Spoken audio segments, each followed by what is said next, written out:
Oh, so you're thinking about retirement. Hey, I got a word of advice for you. Be careful what you ask for, you may get it. Now, some people think I'm anti-retirement guy. Well, it wasn't right for me, but I'm certainly sounding the alarm of the almost unknown mega global trend that's been going on for at least 2 decades of people going into retirement and having a brief retirement honeymoon, and then it's the retirement nightmare. Helping you find your new way forward to the best years of your life. This is a New Way Forward vodcast with your host, Paul Long. And in this video, I'm going to give you the proof of it, but also why that is the case and how you can avoid it. And I'll go ahead and tell you the number one why. The number one why is that despite going through life planning and strategizing and researching and thinking through and learning, we get to this notion of traditional retirement and we're like, well, what's there to think about? It's easy. It's nirvana. I get to do anything I want. It's like falling off a log. Oops, that log was on the edge of a cliff and you fell off on the wrong side. Because the mega global trend is people with a loss of self-identity, of relevance, of purpose, suffering sometimes horrible decline, and a spike, a trend in the increase of alcoholism, drug abuse, divorce, and depression amongst recent retirees. Recent retirees saying, I'm failing at retirement. No, they're failing at life because they failed to understand the kinds of things you're going to learn in this video. Now, the proof comes, not that I need proof, I mean, there's proof all over the place, but the insights come from a survey from the Retirement Coaches Association, the Great Retirement Disconnect. And Robert Lohr, the founder and the president of RCA, Retirement Coaches Association, shared this with me and is allowing me to share it with you. And as I touched on, it comes from the fact that we've just got this false narrative about traditional retirement, which, by the way, even with that, is right for some people. But far too many people just assume and go into it. And what happened? They realized that they maybe thought about their money. And by the way, that's a crisis. A lot of people can't afford to maintain the minimum lifestyle that they want, especially with the potential of an extended health and lifespan. But they didn't plan for it. They didn't think it through. You can't know everything beforehand, and what you think you know is important, but it's important not to rely on your own understanding, because once you get there, it's a completely different ballgame. But that's also where the opportunity is to learn from other people. If people have already gone through this, avoid those pitfalls and those traps by paying attention to what they missed out on so you don't have to miss out on it. So in this survey of recent retirees or pre-retirees, we get the indications of now what they're realizing in the real world, and it's all too common. So let's go to the first one. I mean, which is just at the beginning, adjustment to retirement. Look at this. On the left-hand side, retirees adjusting to retirement was harder than I expected, almost half. And adjusting retirement took longer than I expected, almost half. And by the way, those were the concerns of pre-retirees, but it makes me wonder, well, did they do anything about that? Throughout this thing, did they do anything about that? Did they adjust it? And then the third item on that is having specific plans and goals for everyday life would have been helpful. And that's a real key here, because here's an insight that I want to get you. From studying this for 15 years and talking to a couple thousand people, experts in real life people, the operative word there was every day. Because you ask people, well, what are you going to do in retirement? Oh, I'm going to travel. I'm going to get a boat. I'm going to play golf. I'm going to do this, that, or the other. How often are you going to travel? How much are you going to go out on your boat?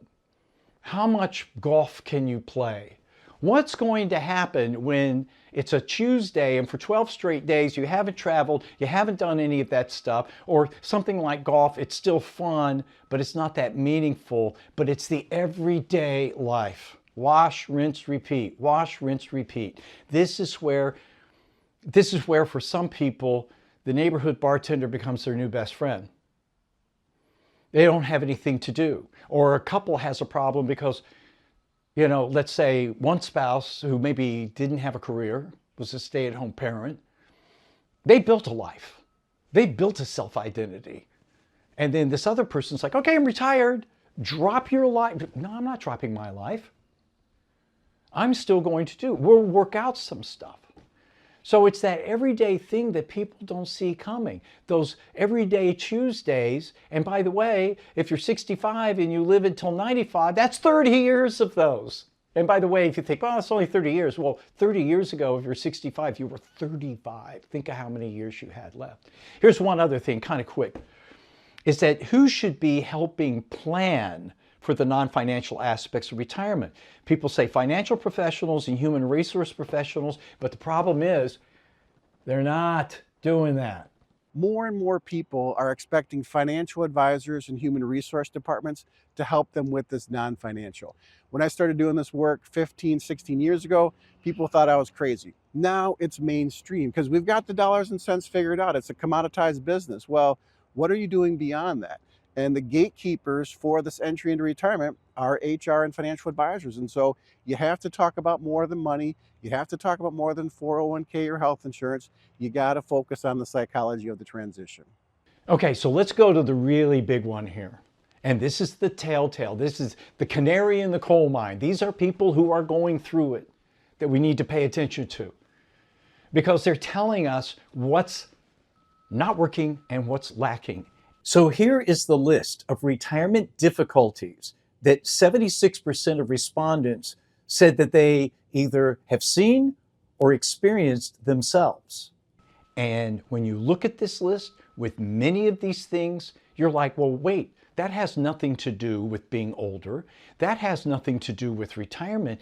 That's what the hell we need as human beings. These are the things we lose when we don't hold on to them and pursue them. So number one on the list, loss of identity, just what I was talking about and what Robert has talked about. I mean, the quintessential example is the career professional. Okay, you are going to lose that identity if you leave that career to whatever options you pursue. But what is your new identity? Your new identity is an opportunity. It's an opportunity like I took 15 years ago when I decided I needed to change my life. And I was entering my olderhood. What am I going to do? So it was awareness. Oh my gosh, like I've been telling you, look at what happened with retirees. Oh my gosh, look at what other people are doing, in which they are reimagining, reconsidering, and reinvigorating and designing their life. What do I want that design to be? And then that's going to match some of my self-identity that transcends my career or the thing I was doing to earn money before, and also at my core. I have something. I'm taking a crisis and I'm flipping it and turning it into the most incredible opportunity in the world to design the life that I want to fit my self-identity and my needs, to be fulfilling, relevant, purposeful, happy, and a balanced life. Now, I'm just not looking at different parts of life. I'm putting them together as a whole and finding that, and I hate this term, but you know what I mean by it, the balance of it. All right, back to the survey. Reasons for struggling in retirement: a lack of a daily routine. And I really wonder about that. I wish I could go deeper in it, but kind of what I talked about, is that's what leading to, the bartender being your new best friend. Have few friends. This is a huge thing. We start losing relationships. When I retired from my content creation business to start a new career, so many of my clients and colleagues were, professional friends, but we were still friends. We'd still talk. We'd go out to lunch, have breakfast, have a cup of coffee. We knew about each other's families. I mean, that was friendship. And that's gone, and I miss it. I understand it.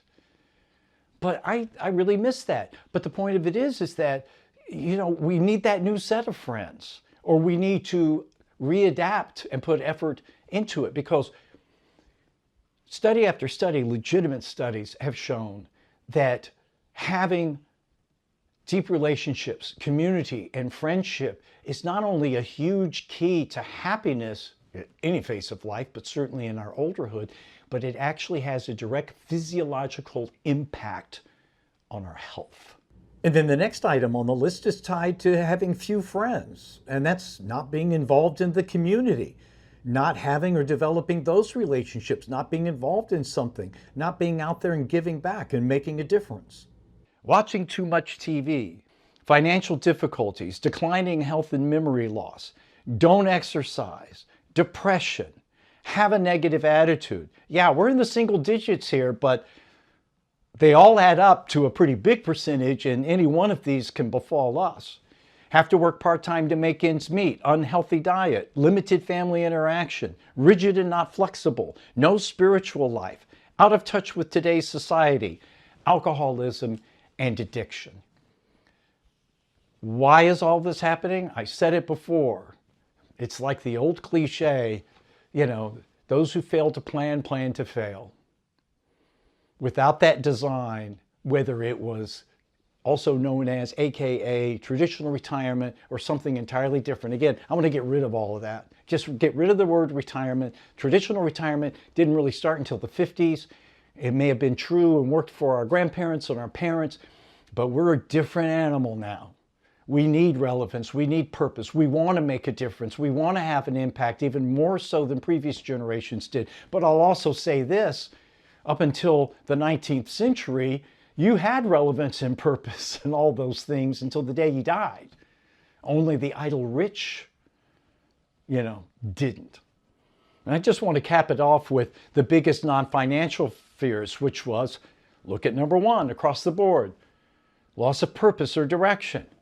But is anything being done about it, especially on the part of pre-retirees? Retirees staying relevant, up to date, and savvy, the same with pre-retirees.